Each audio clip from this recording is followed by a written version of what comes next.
Hello everyone, let's discuss some question on determinants. So what first question says, find the minor and cofactor of the element A23 of a matrix A is equals to 1 3 minus 2 4 minus 5 6 3 5 2. अब एक चीज़ देखो यहाँ पे A23 किसी भी matrix का कोई भी मैट्रिक्स है, वो भी कौन सी मैट्रिक्स है, 3x3 ऑर्डर की मैट्रिक्स है, तो उसका A23 एलिमेंट कौन सा होगा। A23 एलिमेंट हमारा ये है 6 है यहाँ पे, राइट। इस मैट्रिक्स का A23 एलिमेंट कौन सा है, 6 है, ठीक है। तो वो बोल रहा है कि आपको फाइंड आउट करना है माइनर और कोफैक्टर किसका, A23 एलिमेंट का, यानी कि 6 जो एलिमेंट है उसका आपको माइनर निकालना है, कोफैक्टर निकालना है। तो क्या होगा, ठीक है। अब देखो यहाँ पे हम जब हम निकालते कोफैक्टर निकालते हैं और माइनर निकालते हैं तो हमें क्या करना होता है, जैसे हमें 2 3 का निकालना है तो ये जो 2 सेकेंड रो है और ये थर्ड रो है, इसको क्या कर दो, third column, sorry second row and third column, इनको हटा के बाकी जितने टर्म्स बचे हैं ये बचा, एक सब मैट्रिक्स आपकी बन गई, ठीक है, एक सब मैट्रिक्स बन गई। तो इसका डिटर्मिनेंट बताओ क्या आएगा, इसका डिटर्मिनेंट आएगा 5 माइनस 9 दैट इज़ -4, राइट। तो M23 यानी कि माइनर क्या हो जाएगा A23 एलिमेंट का, -4। सो इसमें -4 किसका ऑप्शन है, बी में M23 का -4 हो रहा है, बाकी देखो -40 -70, तो यहाँ से C23 चेक करने की ज़रूरत ही नहीं है, लेकिन फिर भी मैं आपको बता देती हूँ C23 कैसे निकालेंगे। C23 में क्या करना होता है, -1 रेज टू द पावर 2 + 3, जो यहाँ पे सब्सक्रिप्ट्स में आपके एलिमेंट्स है 2 3, उनको ऐड कर दो, -1 रेज टू द पावर 2 + 3 और M23 यहाँ पे। तो minus raise to the power 5 क्या हो जाएगा, -1 हो जाएगा, और M23 क्या आया है, -4। सो आपका C23 क्या आ जाएगा, 4। सो ये आपका A23 का कोफैक्टर हो जाएगा। सो ऑप्शन बी हमारा सही हो जाएगा, राइट। ओके अब देखो क्वेश्चन नंबर सेकंड क्या कह रहा है, let A be a square matrix of order 3, then A11 C21 + A12 C22 + A13 C23 is equals to determinant of A. अब क्या आपने कभी भी आपने प्रॉपर्टीज़ ऑफ डिटर्मिनेंट देखा होगा, तो प्रॉपर्टीज़ ऑफ डिटर्मिनेंट क्या कहता है कि sum of product of elements, sum of product sum of the product of elements of any row column with the with their cofactors, right, that is gives you determinant, right। अगर ये A11 C11 plus A12 C12 plus A13 C13 है, तो ये हमें क्या देगा, determinant of A, right. अगर मैं यही बोल रही हूँ कि हम product sum of product of elements of any row और column with the cofactors of the corresponding elements of some other rows and columns. अब देखो मैंने यहाँ पे ये वाला ऑप्शन ए देखो, ऑप्शन ए में क्या बोल रहा है, एलिमेंट हमने A11 दिया लेकिन कोफैक्टर किसका लिया हुआ है, किसी दूसरे रो के किसी एलिमेंट का लिया हुआ है, C21 है ना, C21 कह रहे हैं, ठीक है। इनका प्रोडक्ट लिया प्लस A12 लिया, A22 का मैंने कोफैक्टर ले लिया, फिर मैंने A13 लिया और कोफैक्टर लिया मैंने 23 का, तो ये हमेशा हमें क्या देगा, this is always equals to zero, ठीक है, it is always equals to zero. The sum of the product of elements of any row column with the cofactors of the corresponding elements of some other rows और columns is zero. ये हमारी property है किसकी, determinant की। सो कौन सा option सही हो जाएगा, ऑप्शन सी सही हो जाएगा, ठीक है। Okay, which of the following is true, let A is equals to Aij be a square matrix N, and let Cij is equals to cofactor of Aij in A for Ij is equals to 1 to N. If C is equals to Cij matrix of cofactor, then determinant of cofactors is equals to determinant of matrix of cofactors equals to determinant of a raise to the power n minus 1। अब इसमें बताओ कौन सा option सही है। If A is equals to Aij is a diagonal matrix of order n greater than equals to 2, then determinant of A is different from A11, A22, ANN। ये बात तो बिल्कुल ही गलत है, क्योंकि अगर कोई भी मैट्रिक्स आपको दी हुई है, मान लो मैंने 3x3 की ले ली, वो बोल रहा है n is greater than equals to 2, ठीक है, और वो डायगनल एलिमेंट्स की बात कर रहा है तो सिर्फ डायगनल पे ही एलिमेंट्स होंगे फॉर श्योर, बाकी रेस्ट ऑफ द जगह क्या हो जाएगा, 0 0 हो जाएगा। तो इसका डिटर्मिनेंट निकालोगे तो ये क्या देगा, A11 इंटू A22 यही देगा। लेकिन सिमिलरली वही अगर n क्रॉस n ऑर्डर की मैट्रिक्स ले लो तो हमें ये डिटर्मिनेंट जो डायगोनल मैट्रिक्स का मिलेगा वो product of all diagonal elements ही मिलने वाला है। सो ये ऑप्शन भी तो गलत है, ठीक है। फिर कह रहे हैं let A and B are the square matrices of any order, then determinant of AB is equals to determinant of A determinant of B। अच्छा, अब देखो यहाँ पे ऑफ एनी ऑर्डर बोल रहा है, एनी ऑर्डर नहीं, जैसे मान लो A हमारा 2x2 का हुआ और B हमारा 3x3 का हो गया, तो AB तो हमारा डिफाइंड ही नहीं होगा, तो एनी ऑर्डर तो हम यहाँ यूज़ नहीं कर सकते। यहाँ पे सेम ऑर्डर होना चाहिए, जब सेम ऑर्डर होगा ना तब ये बात ट्रू होगी, otherwise this is not going to be true. So C भी गया। फिर क्या कह रहा है, A is a square matrix n greater than or equal to 2, n is greater than or equal to 2 such that each element in a row column of A is 0, then determinant of A is equals to minus determinant of A। ये option भी गलत, क्योंकि अगर किसी भी matrix का कोई भी एक कॉलम हो या एक पूरा रो या एक कोई रो हो या पूरा एक कॉलम हो, अगर वो ज़ीरो हो जाता है तो हमारा डिटर्मिनेंट पूरा का पूरा क्या हो जाता है, ज़ीरो हो जाता है। ये जो हमने लिखा determinant of A is equals to minus determinant of A, बिल्कुल नहीं, ठीक है। सो ऑप्शन A हमारा सही हो जाएगा यहाँ पे, ठीक है। इसका भी प्रूफ है, बट बेटर होगा कि एग्ज़ाम में आप अगर ऑप्शंस डिस्कार्ड कर दो तो ज़्यादा अच्छा है, क्योंकि प्रूविंग में आप नहीं ज़्यादा घुस सकते, ठीक है। एग्ज़ाम के पॉइंट ऑफ व्यू से मैं क्वेश्चंस करा रही हूँ, right. Now evaluate the determinant 41 15 79 79 49 53। अब इतना बड़ा टर्म है, इसको या तो लिखो पूरा जो हम लिखते हैं डिटर्मिनेंट निकालने के लिए, पहले इस एलिमेंट को लिखा, फिर प्रोडक्ट किया इसके कोफैक्टर के साथ, फिर इस एलिमेंट को लिखा, फिर इसका भी प्रोडक्ट किया इसके कोफैक्टर के साथ, फिर तो इस तरीके से तो बहुत ही टाइम लग जाएगा। तो यहाँ पे हमने कुछ हम प्रॉपर्टीज़ का यूज़ करेंगे, ठीक है। सो हमारा एक मिनट यहाँ पे मैं करके दिखाती हूँ आपको।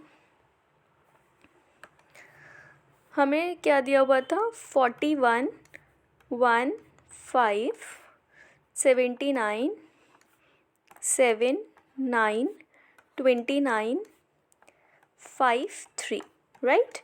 अब यहाँ पे मैंने क्या किया, मैंने अप्लाई किया, ये C1 को मैं रिप्लेस कर रही हूँ C1 प्लस -8C3 से, ठीक है। सो यानी कि कॉलम 1 जो है मैं रिप्लेस कर रही हूँ C1 प्लस -8C3 से। So what you will get 1 1 5 7 7 9 5 5 3, right. या आप ईज़िली देख सकते हो, एक मैं करके भी दिखा देती हूँ। जैसे ये पहला एलिमेंट देखो 41 है, राइट। अब मैंने इसको कैसे क्या किया मैंने इस पे मैंने 41 लिखा, -8 इंटू C3 क्या है, 5 है, ठीक है। सो 41 - 40 क्या आएगा, 1, तो 1 आ गया ऑप्शन, तो 1 आ गया यहाँ पे एलिमेंट, ठीक है। अब वहीं पे 79 था, तो 79 - 8 इंटू 9 करोगे तो ये क्या आ जाएगा, 79 - 72, तो ये हमें देगा 7, ठीक है। ये सिमिलरली 29 - 8 इंटू 3 करोगे 24 होता है, तो यहाँ से हमें मिल जाएगा 5, राइट। ओके, सो अब आप यहाँ पे देख रहे हो कि ये कॉलम 1 और कॉलम 2 दोनों क्या है, आइडेंटिकल है, आइडेंटिकल है यानी कि सेम है, तो यहाँ पे जो डिटर्मिनेंट हो जाएगा हमारा गिवन मैट्रिक्स का वो क्या हो जाएगा, 0। अब आपको ये अच्छे से पता है कि जब भी हम ऐसा कुछ करते हैं कॉलम्स में, अगर मैं कॉलम में मल्टीप्लाई कर देते दूसरे, मतलब कोई कॉलम लेते हैं और सम करते हैं किसी दूसरे कॉलम का, राइट, मतलब तो जो डिटर्मिनेंट है उसमें कोई फ़र्क नहीं पड़ता, जो डिटर्मिनेंट ओरिजिनल वाले मैट्रिक्स का होता है वो ही जब हम इसमें ये एलिमिनेटरी ऑपरेशन लगा देते हैं तो भी कोई फ़र्क नहीं पड़ता, डिटर्मिनेंट सेम रहता है, ठीक है। अब यहाँ पे देख रहे हो कि जो हमने मैट्रिक्स ऑब्टेन किया है, तो दो रोज़ क्या हैं, दो रोज़ क्या आइडेंटिकल हो गए, तो हमें ये प्रॉपर्टी पता है डिटर्मिनेंट का कि अगर कोई दो कॉलम या दो रोज़ हमारे आइडेंटिकल हो जाएं तो डिटर्मिनेंट क्या हो जाता है, 0 हो जाता है। सो देखो यहाँ पे कौन सा ऑप्शन सही हो जाएगा, हमारा ऑप्शन बी सही हो जाएगा, ठीक है। नाउ क्वेश्चन नंबर 5 देखते हैं। क्वेश्चन नंबर 5 क्या कहता है, let A B and C denote the side B C C A and A B respectively of triangle A B C if 1 A B 1 C A 1 B C is equals to 0, then find the value of sine square A plus sine square B plus sine square C. Okay, तो इसको भी थोड़ा हम solve कर लेते हैं पहले, ठीक है। सो वी have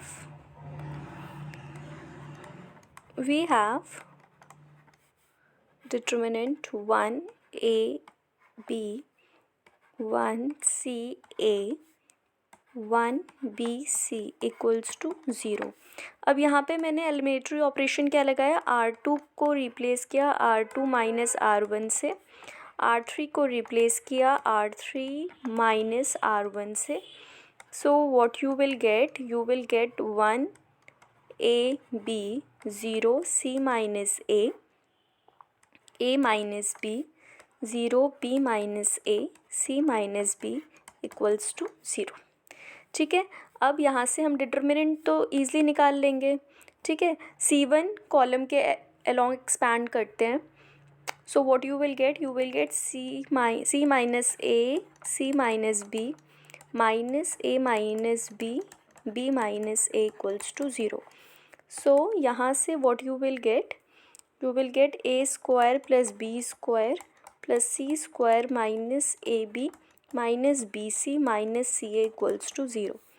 अब आप एक काम करो, 2 से मल्टीप्लाई कर दो, तो 2a square 2b square 2c square minus 2ab minus 2bc minus 2ca equals to 0।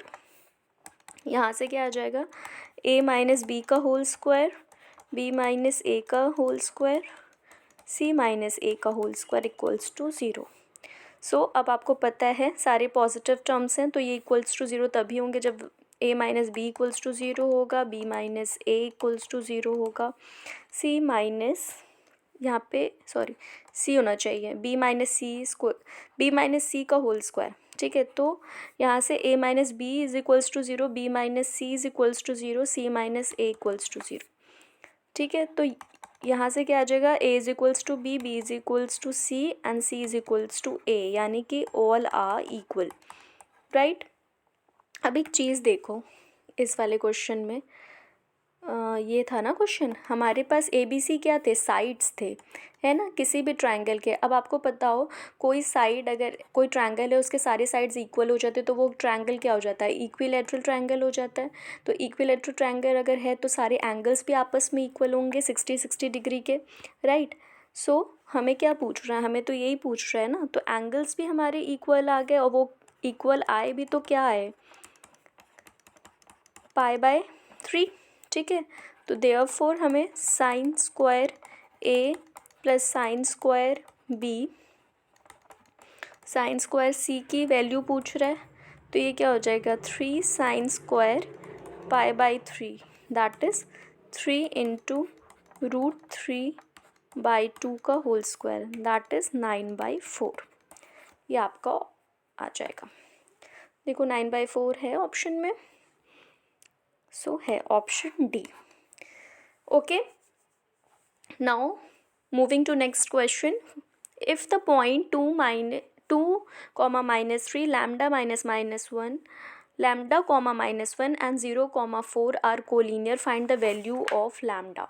So सबसे पहले कोलिनियर क्या होता है? कोई भी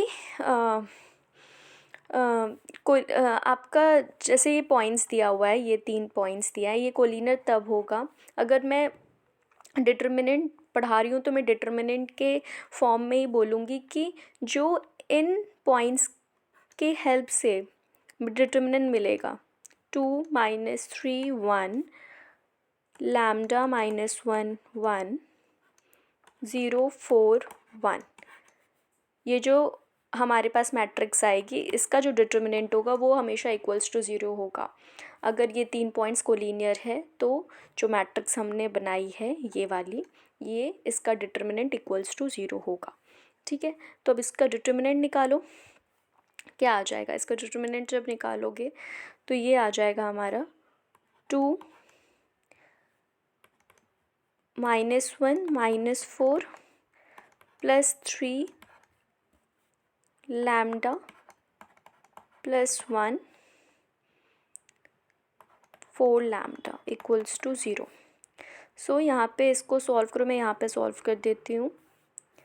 ये आ जाएगा हमारा -2 -5 plus 3 lambda plus 4 lambda equals to 0, that is -10 plus 7 lambda equals to 0, that is lambda is equals to 10/7। ये आ जाएगा हमारा ऑप्शन बी। ठीक है, नाउ क्वेश्चन नंबर 7 क्या कह रहा है? फाइंड द वैल्यू ऑफ के for which the homogeneous system of the equation has non trivial solution, find the solution. अच्छा, फाइंड द सोल्यूशन नहीं होना चाहिए यहाँ पे, फाइंड द वैल्यू ऑफ, ये गलत है। सो जस्ट यहाँ तक एक क्वेश्चन होना चाहिए, फाइंड द वैल्यू ऑफ के for which the homogeneous system, this is the homogeneous system has a non trivial solution. ठीक है, सो हमें क्या करना है? फाइंड वैल्यू निकालनी है के की। अब आपको पता है कि जब भी ऐसा है और नॉन ट्रिवियल सॉल्यूशन की बात हो ही रही है, सो किसी भी सिस्टम का नॉन ट्रिवियल अगर सॉल्यूशन है, ठीक है, सो तो उसका डिटर्मिनेंट इक्वल्स टू 0 होगा। उसका डिटर्मिनेंट क्या होगा? इक्वल्स टू 0 होगा। ठीक है, सो यहाँ पे हमने किया 2 3 -2 2 -1 3 7 k -1 is equals to 0। Okay, सो 2, अब इसका डिटर्मिनेंट निकालोगे तो क्या आएगा? 2 1 -3 के -3 -2 -21 -2 2k plus 7 equals to 0, right. So यहाँ से जब इसको सॉल्व करोगे तो you will get k is equals to 57/10, ये आपका आंसर आ जाएगा। सो कौन सा ऑप्शन सही हो जाएगा? Option D. ठीक है, क्वेश्चन नंबर 8 क्या कह रहा है? Compute the adjoint of the matrix given by, so matrix इस तरीके से दिया हुआ है और हमें क्या निकालना है? हमें इसका एडजॉइंट निकालना है। सो एडजॉइंट के लिए आपको अच्छे से पता है एडजॉइंट ऑफ ए क्या करता है, इस ए का हर एक, ए जो मैट्रिक्स है इसके हर एक एलिमेंट का आप क्या निकालते हो? कोफैक्टर्स निकालते हो। उन कोफैक्टर्स का एक मैट्रिक्स बनता है, उस मैट्रिक्स का आपको ट्रांसपोज लेना होता है, तो वो ही हमारा क्या हो जाता है? एडजॉइंट ऑफ ए। सो इसको भी सॉल्व करते हैं। सो हमारे पास ए दिया हुआ है 1 4 5 3 2 6 0 1 0। ठीक है, अब सबसे पहले तो मैं C11 निकालूंगी। C11 कैसे निकालेंगे? फर्स्ट रो और फर्स्ट कॉलम छुपा लो, उसके बाद जो बचा वो लिखा मैंने 2 6 1 0। सो हमारे पास क्या आ जाएगा? -6। उसके बाद क्या है ना, उसके बाद क्या आ जाएगा? C12। देखो C12 क्या आएगा? C12 के लिए हमारे पास आएगा 3, लेकिन अब ये चीज़ भी याद रखो, क्योंकि हम क्या करते हैं, ये वाली चीज़ नहीं भूलनी है, -1 रेज़ टू द पावर 1 + 1, और यहाँ पे क्या हो जाएगा, -1 रेज़ टू द पावर 1 + 2, तो नेगेटिव साइन बाहर आएगा। और अंदर देखो ये A12 है, तो हमने सेकंड कॉलम छुपाया और फर्स्ट रो छुपाया, तो बचा क्या, 3 6 0 0, सो ये हमें दे रहा है 0। उसके बाद अगर हमें C13 निकालना है तो -1 रेज़ टू द पावर 1 + 3, और ये हमें क्या देगा, फर्स्ट रो छुपाओ और थर्ड कॉलम, सो मिलेगा 3 2 0 1, सो ये दे देगा हमें 3। फिर इस तरीके से C21 हमारे पास आ जाएगा 5, C22 हमारे पास आ जाएगा 0, C23 आ जाएगा -1, C31 आ जाएगा 14, C32 आ जाएगा 9, और C33 आ जाएगा -10। ठीक है, सो एडजॉइन ऑफ A क्या हो जाएगा हमारा, -6 0 3 5 0 -1 14 9 -10 का ट्रांसपोज, इस मैट्रिक्स का ट्रांसपोज।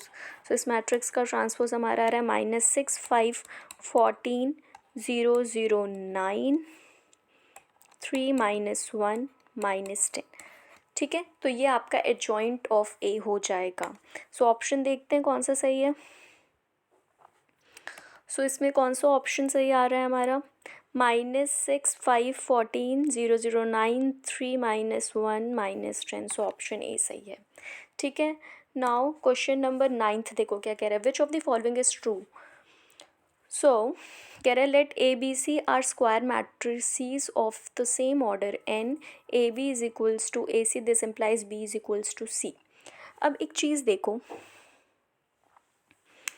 वो कह रहा है कि सिर्फ स्क्वायर मैट्रिक्स है, ठीक है, of same order n, A B C के बारे में, ठीक है, लेकिन उसने ठीक है, तो इस स्टेटमेंट को कितना बोल सकते हैं ट्रू है, A B is equals to A C, this is equals to B is equals to सी।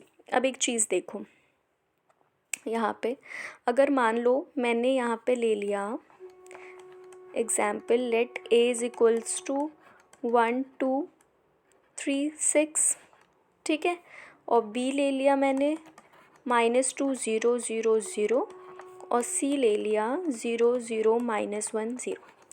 ठीक है, अब देखो अब तुम निकालो ए बी निकालोगे, जब ए बी निकालोगे ना, यू विल गेट -2 0 -6 0।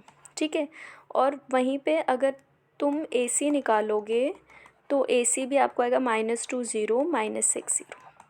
तो ए बी ए सी के इक्वल है, ठीक है, लेकिन क्या बी हमारा सी के इक्वल है, बी हमारा सी के इक्वल नहीं इक्वल है ना, बी नहीं इक्वल है। तो यहाँ पे एक चीज़ लिखनी चाहिए थी इन्हें कि अगर जो डिटर्मिनेंट है ए का वो नॉन ज़ीरो हो तब ये बात ट्रू होगी, अदरवाइज़ हम नहीं बोल सकते। यहाँ पे देखो डिटर्मिनेंट ए का क्या है, ज़ीरो है ना, ए का डिटर्मिनेंट क्या आ रहा है, ज़ीरो आ रहा है।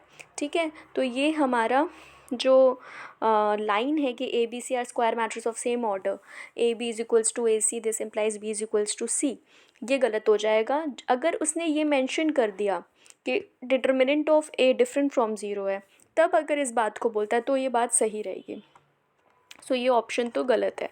फिर कह रहे हैं a square matrix is invertible if and only if it is a singular matrix. कभी भी नहीं, कोई भी मैट्रिक्स हम सिंगुलर मैट्रिक्स होती है, सिंगुलर मैट्रिक्स वही मैट्रिक्स होती है जिसके डिटर्मिनेंट इक्वल्स टू ज़ीरो है, और कोई भी मैट्रिक्स का अगर डिटर्मिनेंट इक्वल्स टू ज़ीरो हो गया तो वो कभी भी इन्वर्टिबल मैट्रिक्स नहीं कहलाती, तो ये बात भी गलत हो जाएगी। फिर कह रहे हैं the inverse of the invertible symmetric matrix may be a symmetric matrix. अब इस ऑप्शन को देखो, इस ऑप्शन को देखो, इस ऑप्शन को, इसको मैं सॉल्व करके आपको दिखाती हूँ। सो यहाँ पे देखो क्या है, कह रहे हैं कि कोई भी इन्वर्टिबल मैट्रिक्स है, ठीक है, इन्वर्टिबल मैट्रिक्स है और वो क्या है, सिमेट्रिक भी है, सिमेट्रिक भी है। सो इन्वर्टिबल है तो यहाँ से डिटर्मिनेंट तो डिफरेंट फ्रॉम ज़ीरो हो जाएगा, और A is equals to A transpose हो जाएगा, क्योंकि मैट्रिक्स क्या है, सिमेट्रिक है। अब A इन्वर्स की बात करते हैं। A इन्वर्स का ट्रांसपोज लो तो इसको हम ऐसे लिख सकते हैं, A ट्रांसपोज का इन्वर्स। अब A क्या है, सिमेट्रिक है, तो ये A का इन्वर्स हो जाएगा, यानी कि A इन्वर्स का ट्रांसपोज ले रहे हैं और हमें क्या मिल रहा है, A इन्वर्स ही मिल रहा है। तो यहाँ से A इन्वर्स क्या हो जाएगा, सिमेट्रिक। तो ये हमेशा ट्रू होगा। कभी भी कोई भी अगर आपने इन्वर्टिबल सिमेट्रिक मैट्रिक्स ले ली है तो उसका इन्वर्स हमेशा सिमेट्रिक होगा। जबकि ऑप्शन में क्या कह रहा है, इसका ऑप्शन में कह रहा है मे बी सिमेट्रिक, तो ये ऑप्शन भी गया। सो कौन सा ऑप्शन लास्ट बचा, let A be a non singular matrix of order n, then determinant of adjoint of A is equals to determinant of A raise to the power n minus one. सो इसका भी छोटा proof है, आप देख सकते हो इफ़ यू वांट। अदरवाइज क्योंकि आपने 3 ऑप्शंस डिस्कार्ड कर लिए हैं तो डी ऑप्शन आपका सही रहेगा, ठीक है। और जबकि बुक में इसका एक छोटा सा प्रूफ है, वो जा कर के देख सकते हो। Find the inverse of A is equals to 2 minus 3 minus 4 7। अब इसका देखो, इसका सबसे पहले क्या आपको पता है इन्वर्स क्या होता है, adjoint of A divided by determinant of A, ठीक है। तो सबसे पहले तो डिटर्मिनेंट निकाल लो, और इन्वर्स निकालने से पहले आपको डिटर्मिनेंट ही निकालना चाहिए, क्योंकि अगर डिटर्मिनेंट ज़ीरो आ गया तो इन्वर्स की बात ही नहीं कर सकते, ठीक है। तो इन्वर्स क्या आएगा, 14 माइनस 12 दैट इज़ 2, ठीक है। और एडजॉइंट ऑफ ए क्या आ जाएगा, वो आ जाएगा 7 माइनस 7 4 3 2 का ट्रांसपोज किया, सो इसका ट्रांसपोज आ जाएगा 7 4 3 2। ये हमारा इसका एडजॉइंट ऑफ ए आ जाएगा। सो ए इन्वर्स क्या आ गया, ए इन्वर्स आ जाएगा हमारा 1/2 7 3 4 2 दैट इज़ 7/2 3/2 2 1। कौन सा ऑप्शन आ रहा है, ऑप्शन ए सही है। सो आई होप आपको आज की वीडियो पसंद आई हो और समझ में भी आई हो। कोई भी क्वेश्चन अगर आपको नहीं समझ में आया है, कुछ भी प्रॉब्लम आ रही है, तो आप मुझे कमेंट सेक्शन में पूछ सकते हो। Thank you.